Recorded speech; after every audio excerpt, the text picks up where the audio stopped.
serta Indonesia Korea Teacher Exchange ya. Iya. Ya. Ini program tahunan atau program yang sudah lama Kak?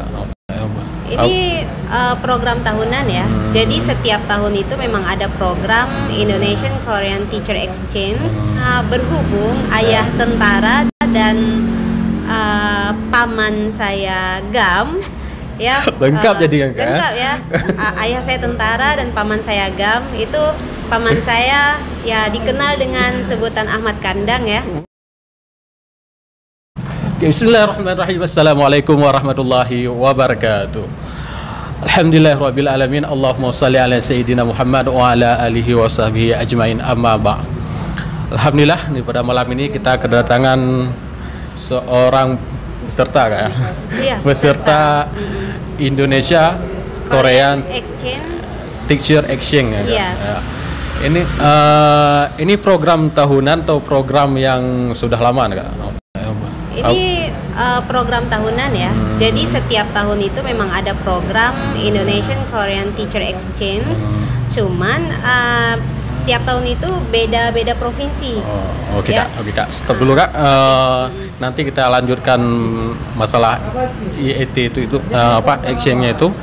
Kita nih coba perkenalkan diri dulu Kak. Tuh biar mungkin penonton biar kenal sama narasumbernya kan, maksud sabar nih mungkin ya kenal sebatas sepupu gitu ya.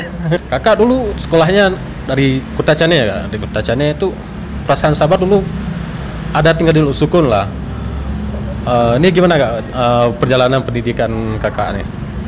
Oh ya, jadi dulu ceritanya almarhum ayah kan tentara. Jadi pada tahun saya lahir ya, tahun 1989 itu saya lahirnya tinggalnya di Sukun sampai dengan kelas 4 SD.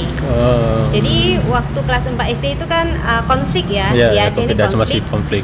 Jadi karena berhubung ayah tentara dan paman saya GAM ya. Lengkap jadi kan Kak? Lengkap ya. Ayah saya tentara dan paman saya GAM. Itu paman saya ya dikenal dengan sebutan Ahmad Kandang ya. Jadi ada konflik-konflik yang terjadi dan waktu itu komandan ayah mengambil keputusan bahwa ayah harus dipindahkan ke Kutacane. Itu pada tahun 1999. Jadi kami dipindah ke Kutacane, kami tinggal di sana sampai saya kelas 2 SMA. Jadi kami di Kutacane itu 7 tahun. Dan saya banyak belajar tentang budaya Kutacane. Di sana sangat bercampur baur ya antara suku-suku di berbagai wilayah seluruh Indonesia tuh bercampur di asrama Kodim.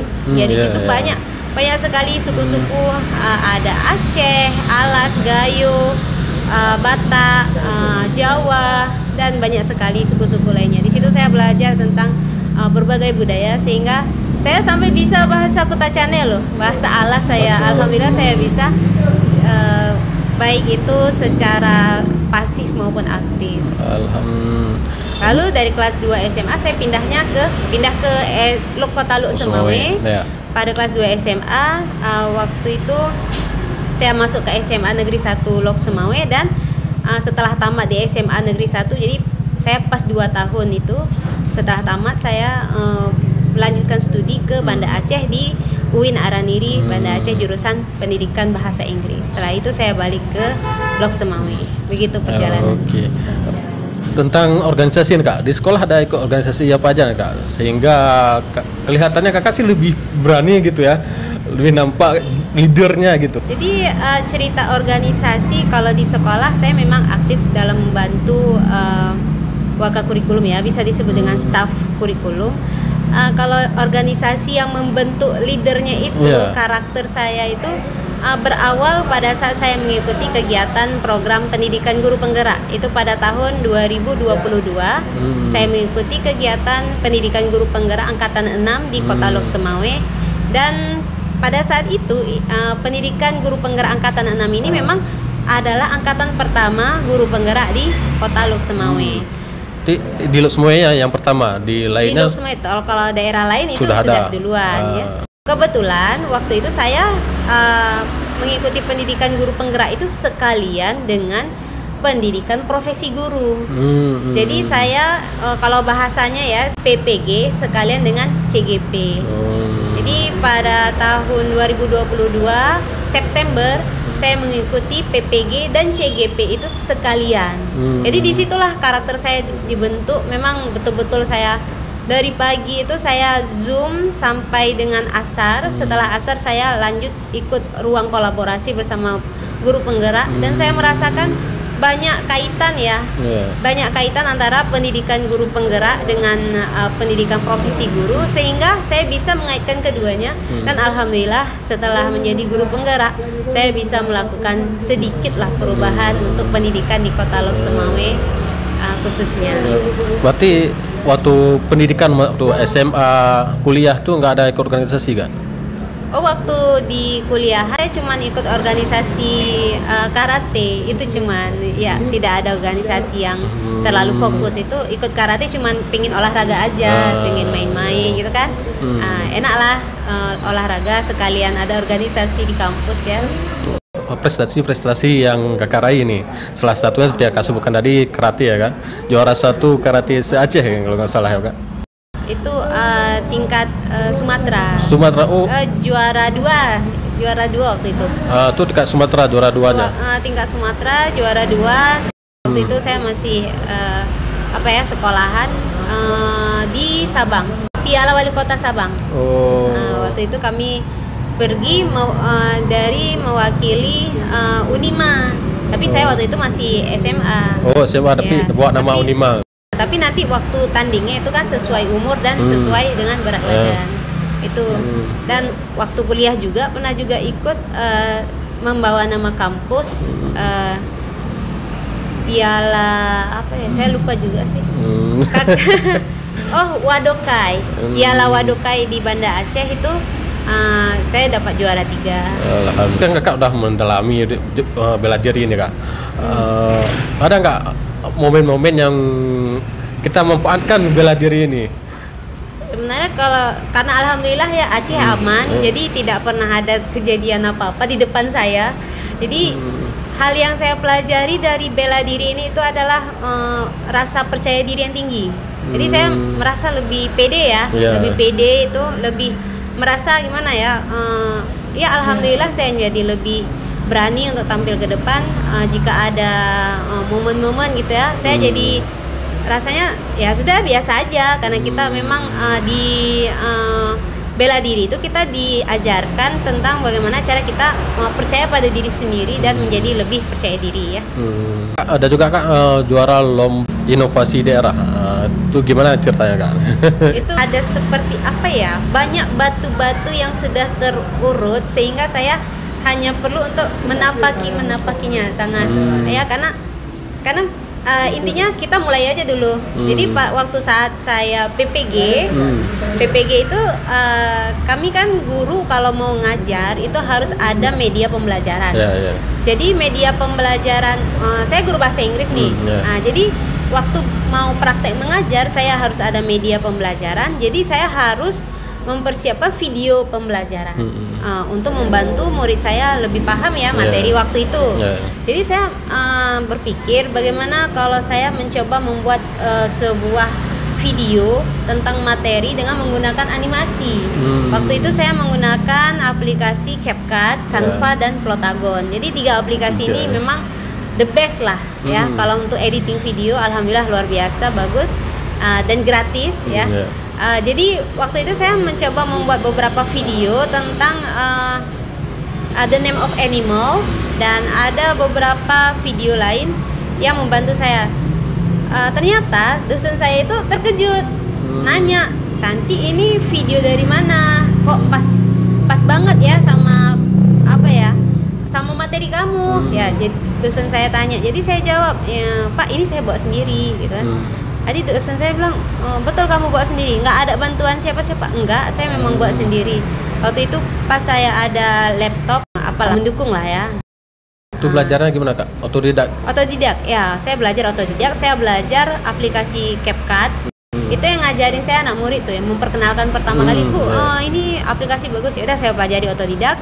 Terus saya belajar Canva itu diajarin sama teman dari Melabuh itu sekali, terus saya explore sendiri. Terus saya belajar Plotagon. Plotagon itu pas diajarkan sama MGMP waktu itu ya. Jadi saya explore, jadi saya gabung ketiga aplikasi itu untuk membuat satu video, dan alhamdulillah bagus karena apresiasi dari dosen tadi. Jadi saya lebih termotivasi nih buat video. Dari rencana 1 jadi 5. Dari 5 sampai jadi 10. Dari 10 ya terus tambah banyak. Terus itu tahun 2022 ya. Tahun 2023 saya fokus buat video aja. Fokus buat video sampai beberapa video. Ternyata setelah mengikuti pendidikan guru penggerak itu akhir pendidikan guru penggerak itu pada saat bulan 5 tahun 2023. Jadi kami sering melakukan sharing ya sesama guru penggerak. Nih siapa nih yang bisa menjadi narasumber, kita mau buat pelatihan. Saya mengajukan diri. Itulah efek dari saya belajar bela diri dulu ya. Karena berani. Pede ya. Jadi saya pede. Alhamdulillah saya mengajukan diri ke ketua, Pak gimana kalau kita buat pelatihan ini, biar saya jadi pematerinya, saya gitu kan. Jadi rupanya alhamdulillah Bapak ketua waktu itu support ya. Support, terus kita buat beberapa pelatihan tentang editing video. Dan itu berlangsung sampai sekitar 5 kali lah pelatihannya kalau nggak salah, 5 kali. Terus tahun 2024 diadakanlah lomba inovasi daerah tingkat Kota Lok Semawe, yang pesertanya itu dari seluruh instansi sekota Lok Semawe. Jadi ada sekolah, ada puskesmas, ada catatan sipil, Desperindak-Kop, dan semua instansi lah. Jadi, enggak mesti guru aja tuh? Tidak. Pada saat itu kalau nggak salah saya sekolah yang ikut sekitar 5 sekolah, entah 10, pokoknya rame juga dari sekolah. Ada juga dari puskesmas Muara 1, puskesmas, pokoknya rame lah ya puskesmas. Jadi kita ngumpul tuh sama seluruh profesi ya di Kota Lok Semawe. Jadi waktu itu ada sekitar 80-an peserta. Jadi ada beberapa tahap. Kita pertama pengumpulan proposal ya. Kita kumpul proposalnya lumayan sangat lengkap ya. Terus kita dikasih waktu kalau nggak salah 3 bulan entah 2 bulan waktu itu. Jadi udah saya kumpul proposal, kami diharuskan untuk presentasi langsung di depan dewan juri, dan saya nggak terlalu yakin itu dengan hasilnya, apakah saya menang atau enggak, saya nggak tahu. Jadi pas hari pengumuman ya udah kita kan datang aja kayak biasa ya, rame di situ, ada kepala sekolah saya juga. Jadi waktu itu PLT kepala sekolah saya Ibu Nurjanah ya. Jadi tiba-tiba pas pengumuman pada saat itu juara harapan 3 itu SMP 5 Lok Semawe, harapan 2 catatan sipil Lok Semawe, harapan 1 DPMG Kota Lok Semawe. Juara 3 itu Dinas Kepemudaan Olahraga dan Pariwisata. Juara 2 Bapeda, dan juara 1 alhamdulillah saya. Itu waktu itu masih sekolah, di sekolah apa Kak? Masih SMP 3 ya? Iya. Waktu itu ya saya memang udah ngajar di SMP 3 karena SK waktu itu alhamdulillah kan lewat P3K itu. Saya sekalian tuh lewat PPG udah selesai, PPG bulan 12, CGP-nya selesainya bulan 5. Waktu Lokakarya ke-7 itu saya mengurus berkas P3K. Jadi 3 alhamdulillah sekalian lewat tahun 2023 bulan 5. Jadi lombanya ini tahun 2024. Emang udah pas saya jadi guru SMP 3. Kan ada mendiri apa LKP Simple kan? LKP Simple. Itu apa nih Pak? Namanya singkatan dari apa nih? LKP Simple itu Lembaga Kursus dan Pelatihan Simple.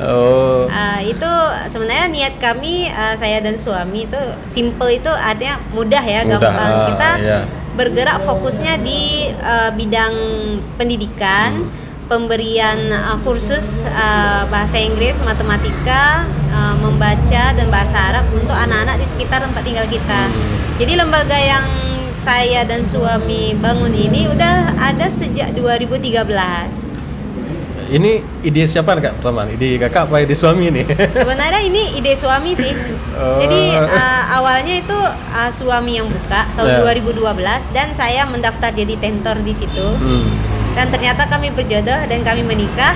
Oh, ini awal pertemuan di situ nih. Iya, pertama pertemuan di situ. Terus kita mengurus surat izin lembaga sama-sama dan alhamdulillah lembaga kita eksis sampai dengan sekarang.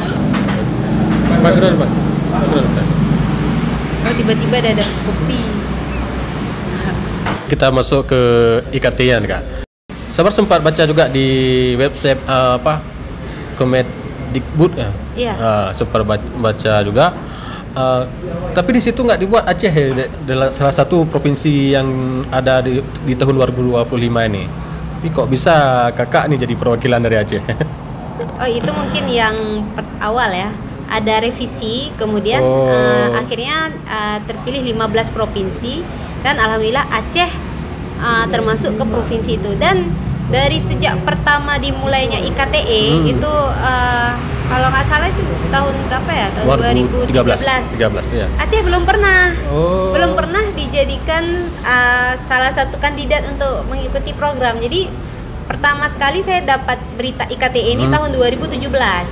Saya baca nih tentang IKTE. Jadi hati saya berkata nih, kapan ya saya bisa ikut program ini? Rupanya saya baru bisa ikut IKTE itu tahun 2025. Itu ketika baru dibukanya langsung. Iya, baru dibuka. Jadi sebelum-sebelumnya Aceh nggak termasuk. Nggak ada. Belum ada. Keren baru nih, aja. Ini keren ya. Jadi nggak tahu ya. Jadi mungkin memang jalan hidup saya sudah seperti itu. Waktu dibuka di Aceh, alhamdulillah saya memenuhi persyaratan untuk administrasi ya. Ini tesnya langsung ke daerahnya apa di kota dulu? Jadi IKTE itu langsung dari pusat. Pusat. Direkrut semua guru se-Indonesia Raya. Siapa yang mau ikut? Tapi persyaratannya berat. Karena persyaratan itu pertama 5 tahun pengalaman. Yang kedua sudah pernah menang lomba inovasi atau guru berprestasi. Selanjutnya harus bisa bahasa Inggris, aktif dan pasif. Diminta nilai TOEFL itu 450. Selanjutnya memiliki kemampuan seni. Jadi diharapkan nanti guru yang menjadi pilihan untuk ke Korea itu harus yang bisa minimal menari lah atau menyanyi, punya tarian dan nyanyian tradisional dari daerahnya masing-masing. Jadi waktu saya lihat persyaratan, jadi saya merasa kok cocok ya. Pas saya, gitu ya? Pas ya, karena saya juga selain mengajar di sekolah, kalau nilai TOEFL udah pas lah ya, saya guru bahasa Inggris, alhamdulillah dah mencapai lah. Terus lomba inovasi kan kebetulan baru dapat juara. Menang. 2024 baru menang. Pas kali ini ikut 2025. Terus saya lihat lagi bisa seni. Jadi alhamdulillah saya selama ini selain menjadi guru di sekolah juga membantu di sebuah sanggar seni di dekat rumah itu untuk merias anak tarian dan pengantin. Itu sudah berlangsung selama 10 tahun belakangan ini.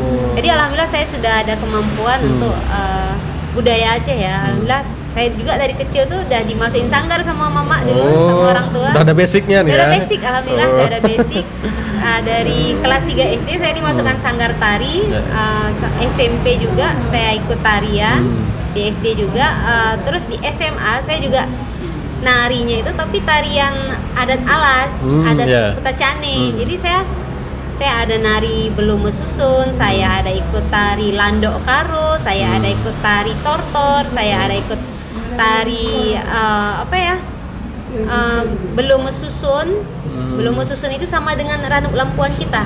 Kalau di Aceh kan namanya ranuk lampuan ya. Tarian untuk menunggu tamu. Untuk tamu ya. Kalau di Kutacane itu namanya belum mesusun. Jadi saya nari juga. Karena memang saya suka tari ya. Jadi alhamdulillah saya merasa ya Allah kalau memang ini rezeki saya ya saya ikut. Ya udah waktu saya kumpul berkas, saya hitung tuh berkas saya ada berapa yang saya upload. Ada 50 berkas saya upload. Banyak kali. Banyak. Karena apa? Saya memang mengupload semua berkas itu secara detail. Kalau yang SK, P3K itu udah pasti ya, TOEFL dan sebagainya itu udah pasti. Saya tambah dengan sertifikat saya sebagai narasumber di berbagai sekolah, di baik secara luring maupun daring. Jadi itu alhamdulillah ada sekitar kurang lebih 10 lah. Terus ada juga sertifikat saya jadi anggota paduan suara, saya menjadi pembina nyanyi solo di sekolah. Ada juga sertifikat lainnya yang memang mendukung saya untuk menjadi salah satu kandidat IKTE 2025. Dan alhamdulillah saya lulus administrasi. Jadi waktu saya ikut seleksi itu katanya ada sekitar 850 berkas yang masuk ke sana, ke kementerian. Terus diseleksi, kami disaring sesaring-saringnya, dan kami dipilih 41 orang dari seluruh provinsi 15 itu, se-Indonesia itu. Jadi, dan alhamdulillah saya terpilih menjadi salah satu kandidat mewakili Kota Lok Semawe lah. Satu-satunya ya? Ya, satu-satunya di Lok Semawe. Kalau di Aceh? Di Aceh ada 5 kandidat. 5 kandidat. Pertama guru dari Banda Aceh, yang kedua dari Birembayem, IDI ya, IDI. Yang ketiga guru Langsa. Terus ada yang dari Tamiang. Terus satu lagi dari Banda Aceh enggak? Banda Aceh. Iya, dari Banda Aceh. Banda Aceh ya? Dari Banda Aceh. Ya, jadi alhamdulillah akhirnya saya bisa juga terbang ke Jakarta. Ini pertama kali ke Jakarta, Kak? Yeah, this is the first ya. Baru pertama sekali ya. Tapi alhamdulillah ya Allah, ini perjalanan gratis pertama ya. Ke Jakarta langsung. Naik pesawat kemarin itu, Pak? Iya, naik pesawat kita ke Medan dulu, dari Medan ke sana ya. Sabar, sudah pertama kali naik pesawat tapi ketinggalan pesawatnya. Ketinggalan pesawatnya. Jadi masih tetap di sini ya. Nih KTE-nya kan sudah ikut tes ya, Kak, senasional. Pengumumannya kapan nih, Kak? Pengumumannya menurut Juknis itu akhir Mei. Nggak dibuat tanggal berapa? Tidak dibuat tanggal. Jadi kemungkinan besar itu minggu depan. Itu hasil dari seleksi kami yang di Jakarta itu sudah diumumkan. Jadi di akhir Mei itu sudah pengumuman. Kita akan nanti ada persiapan yang lain ya, banyak persiapannya. Nanti insya Allah kalau misalnya lulus itu bulan September, Oktober, November itu sudah mengajar di sekolah Korea. Jadi saya sudah mencoba melakukan yang terbaik ya. Waktu seleksi itu memang betul-betul saya maksimal. Saya lakukan apa yang saya bisa, sampai saya belajar Pehrapai. Iya, saya belajar Pehrapai itu. Saya belajar bagaimana cara menyanyi itu ya, menyanyi tari Ratu Jaro, dan saya performs depan juri, dan sepertinya jurinya senang, tapi mengenai hasil nanti saya sudah serahkan sama Allah. Berarti tesnya ini enggak hanya tes tulis gitu? Oh, tesnya sangat luar biasa, Sabar. Ada luar berapa biasa. macam tesnya, Kak? Jadi waktu kita sudah lewat, seminggu sebelum keberangkatan ke Jakarta kita ada Zoom, sama ya. Zoom Kan udah pengumuman berkas nih. Berkasnya udah lewat. Udah lewat berkas, kita udah ada nama 41 orang. Ya. Jadi dari 41 itu kita ada Zoom dan dikasih tahu sama panitia, diberitahu sama panitia kita harus mempersiapkan yang pertama proposal. Proposal alasan mengapa kita memilih menjadi guru di Korea. Itu full English. Ya, makanya syarat pertama tadi kan menguasai bahasa Inggris. Terus yang kedua kita harus punya lesson plan atau RPP atau modul ajar. Apa sih yang kita mau ngajar di Korea nanti selama 3 bulan? Itu kita disuruh buat. Terus yang ketiga kita disuruh buat 3 video. 3 video tentang apa seni apa yang kita kuasai. Waktu itu saya pilih video saya main Rapai untuk tari Ratu Jaro. Itu situ perjuangannya sangat luar biasa. Saya harus belajar dari nol pukul Rapai, dalam waktu 3 hari sudah bisa, alhamdulillah, dengan bantuan murid-murid saya dan teman-teman. Yang kedua, video yang saya kumpulkan itu video masak makanan tradisional Aceh. Saya buat video karing tepep. Karing tepep saya buat. Dan video yang ketiga, saya buat kerajinan tangan tradisional Aceh, itu membuat kipas khas Aceh. Kipas khas Aceh yang dari kecil. apa nih Kak? Kain beldru. Kain beldru iya. itu kita pakai kasap. Kasap itu kipas yang biasa dipakai waktu acara Dara Baru kan ada. Waktu acara pernikahan. Jadi 3 video harus diupload dan dengan proposal dan modul ajar yang kita mau ajarkan di sana. Dan saya buat semua video full English. Selanjutnya sekitar seminggu sebelum keberangkatan kami ada wawancara. Diwawancara sama dosen S3 beliau, sudah profesor. Namanya Profesor Eva. Kami diwawancara full English. Di tes speaking kami. Jadi kami disuruh memperkenalkan diri, tentang masalah-masalah yang ada di sekolah. Santai aja sih sebenarnya, cuman karena full English kita jadi deg-degan ya. Tapi alhamdulillah lancar. Setelah itu baru kita berangkat ke Jakarta tanggal 28 April dan kita dites tuh gitu sampai kita istirahat dulu ya. Istirahat dulu. Kita tes bahasa Inggris. Tulisan atau seperti TOEFL. Choice-nya seperti TOEFL, tapi ujungnya seperti IELTS. Kita disuruh nulis. Writing, dikasih satu pertanyaan, kita harus bisa writing. Setelah itu keesokan harinya kita dites psikotes. Dari jam 8 pagi sampai jam 12 siang. Ada 4 jam. Psikotesnya itu sangat ketat. Pertanyaan ada 225 pertanyaan, dan ada juga soal tentang menggambar. Menggambar, kita dikasih format, disuruh gambar. Terus kita harus bisa gambar apa yang disuruh lah. Dalam waktu 7 menit harus selesai gambarnya itu. Jadi ini per soal tuh per menit gitu. Per menit, ya. Soalnya itu dihitung per menit. Itulah sangat ketat ya. Jadi nggak bebas dia. Nggak bisa. Memang betul-betul sangat ketat seleksinya. Selanjutnya selesai jam 12, saya dapat jadwal untuk unjuk seni itu jam 2.30. Jadi saya jam 12 di sana kan nggak langsung zuhur ya. Zuhur ya, jam 12 zuhur. Langsung makan siang. Saya harus solek. Pakai baju adat Aceh lengkap. Saya pakai semuanya sendiri. Gak ada Tidak ada yang membantu. Ya. Jadi saya pakai baju adat Aceh untuk tarian Ranuk Lampuan. Saya make up sendiri, pakai songket sendiri, pakai aksesoris sendiri, full sendiri. Itu udah bawa dari rumah pelengkapannya, Pak? Iya, saya bawa dari Aceh ya. Lengkap itu satu koper penuh. Songket kan berat ya.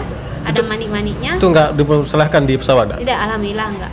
Jadi saya bawa celana untuk Ranuk Lampuan dan saya bawa rapai. Saya performance di depan juri.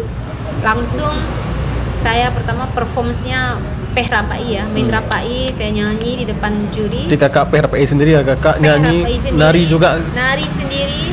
Segitu tampil pertama saya tari Ratu Jaro berapa detik gitu ya. Terus langsung saya taruh rapainya, saya langsung nyanyi. Langsung perform situlah. Udah selesai itu saya taruh rapai, saya nari Ranuk Lampuan. Setelah itu langsung diwawancara lagi. Diwawancara banyak sekali pertanyaannya tentang budaya yang saya kuasai dari daerah asal. Daerah asal. Jadi memang diporsir kita. Diporsir, betul-betul diporsir. Setelah tampil unjuk seni, besoknya saya wawancara. Ada 2 wawancaranya. Yang pertama wawancara itu full English ya, full English, semua full English. Dalam bahasa Inggris semua. Wawancara. Pagi ada wawancara, sore juga ada wawancara. Kita digali tentang potensi kita, kemampuan kita, dan apa yang sudah kita lakukan untuk dunia pendidikan di tempat daerah kita, tempat tinggal kita. Jadi memang kita betul-betul diporsir ya, sangat luar biasa. Selama 4 hari ikut ujian itu, dan alhamdulillah sudah selesai dan tinggal tunggu pengumumannya. Enggak tumbang di sana, Kak? Dan kadarullah saya sebenarnya sakit. Gitu, sampai ke Jakarta saya sakit. Terus saya minum obat. Paginya sehat sebentar ya, saya minum wedang jahe di hotel. Ya. Waktu udah selesai ujian, semua ujian, malamnya sakit lagi. Besok saya minum obat, besok pagi ujian lagi. Itu nggak bicara-bicara, saya kena radang tenggorokan dan demam. Jadi paginya udah ujian sampai sore, malamnya tumbang lagi. Itu berlangsung sampai dengan pulang. Sampai selesai ya? Sampai selesai. Dan kadarullah memang perjuangan ini sangat luar biasa. Akhirnya sudah selesai. Pengalaman luar biasa, Kak. Penerbangan pertama dan tiba di Jakarta dalam keadaan sakit dan ujian sakit, sampai pulang alhamdulillah barulah sembuh. Baru sembuh ya? Selesai ujian kayaknya baru mulai sembuh. Baru sembuh ya? Entah karena nervous saya nggak tahu. Luar biasa itu. Di dunia pekerjaan Kakak begitu sibuk nih ya. Termasuk nih kalau di kampung Kakak jadi ketua ibu lorong ya, Kak? Ibu dusun. Ya. Jadi gimana nih ceritanya jadi ibu dusun ya? Apa Bang Nazarnya kadus ya? Ya, suami saya kepala dusun di Kampung Utenkat. Jadi mungkin ya udahlah ya, kita apa yang ada di depan mata itu ya kita jalani pelan-pelan.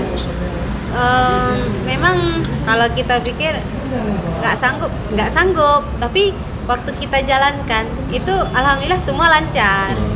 Kalau ibarat ya, saya sering bilang ini, kalau kita melihat gunung, kita pikir mau jalan ke situ nggak sanggup ya, tinggi kali ya. Iya tinggi, tapi coba jalan aja, insya Allah sanggup. Jadi alhamdulillah sebagai guru ya, saya bisa juga mengabdi ke masyarakat. Selain saya buka lembaga bimbingan belajar itu untuk anak-anak di sekitar, bisa juga mengabdi sebagai ibu dusun D ya, dusun D Kampung Utenkat, dan bisa menjadi anggota PKK di kampung juga. Jadi alhamdulillah sangat maksimal waktu ya. Ya, waktu sama keluarganya sedikit kali kayak ya. Padat dengan pekerjaan, bantu-bantu di masyarakat. Ini gimana nih waktu dengan keluarganya, Kak? Alhamdulillah dengan keluarga kita tetap punya quality time ya, waktu yang berkualitas dengan keluarga, dan alhamdulillah suami juga selalu mendukung dengan semua kegiatan saya. Sampai suami itu memang betul-betul yang gimana ya, nggak pernah membebani saya dengan kegiatan rumah tangga itu, nggak dibebani, memang sangat mendukung. Jadi kalau misalnya saya nggak sempat masak, ya udah beli aja, jadi nggak pernah yang harus begini, saya harus, nggak ada. Memang intinya kalau memang mau berhasil itu yang pertama dukungan suami dulu. Kalau saya ya itu pasangan dukungan ya. Suami, pasangan ya. Kalau sabar ya dukungan istri ya. Jadi dukungan suami bagi saya itu nomor 1. Saya biasanya memang diskusi dulu nih sama suami. Saya biasanya nanya dulu, Bang gimana nih kalau kita buat, saya mau kayak gini, saya mau ikut ini. Kalau dibilang suami oke, ya saya ikut lanjut. Kalau enggak ya udah saya enggak jadi ikut, gitu aja sih. Intinya izin suami dulu yang pertama. Ini pertanyaan dari orang rumah sabar nih, istri sabar. Kakak pernah mengalami masa-masa sulit dalam rumah tangga nih? Pasti ada dong, setiap orang pasti ada. Bisa saya ceritakan Kak dikit masalah masa-masa sulitnya dan bagaimana melewatinya? Masalah sulit sebenarnya dalam pernikahan itu yang paling sulit itu saat pertama menikah sampai dengan 5 tahun pertama. Di situ kan kita kalau misalnya rezeki langsung ada anak, kan anak masih bayi ya kan. Alhamdulillah saya gitu menikah langsung rezeki, dan setahun setelah menikah langsung ada anak ya. Walaupun anak saya sampai sekarang masih baru 1 orang ya. Jadi 5 tahun pertama tuh sulitnya kenapa? Ekonomi saya waktu itu masih belum terlalu stabil dan anak masih kecil. Jadi kita harus banyak-banyak sabar aja. Waktu anak saya sudah TK, waktu itu dia 5 tahun, itu udah mulai lebih lega ya, karena kan dia udah mulai besar dan mulai paham. Jadi masa-masa yang tersulit itu 5 tahun pertama pernikahan. Terus waktu udah 6, 7, 8 itu dah lumayan karena anak pun udah gede ya. Kecuali ada anak yang kedua, emang belum dikasih. Mudah-mudahan ke depan dikasihkan. Terus waktu pernikahan di 10 tahun itu alhamdulillah sudah sangat mudah sekarang ini. Ada pesan-pesan untuk generasi muda kita dari kakak? Pesan dari saya sebenarnya kita generasi muda ini kan harus sadar dengan umur dulu. Jangan sampai kita membuang umur kita dengan kegiatan yang sia-sia, dan kita harus mulai untuk berubah itu dari apa ya, secepatnya lah.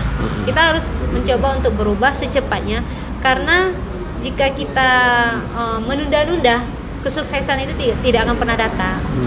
Jadi mulai terus hari ini, detik ini, dan kerahkan segala kemampuan yang kita ada. Misalnya kita belum pro nih, belum betul-betul bisa, ya udah nggak apa-apa, buat aja dulu semana bisa. Nanti dari kesalahan-kesalahan kita itu kita akan akan belajar ya. Kita belajar dari kesalahan kita. Jadi insya Allah kemudahan itu akan ada di kemudian hari. Oke, terima kasih banyak Kak atas waktunya, kesempatannya sudah berhadir. Sebagai close statement barusan sudah Kakak sampaikan, saya cuma tutupi dengan wassalamualaikum warahmatullahi wabarakatuh.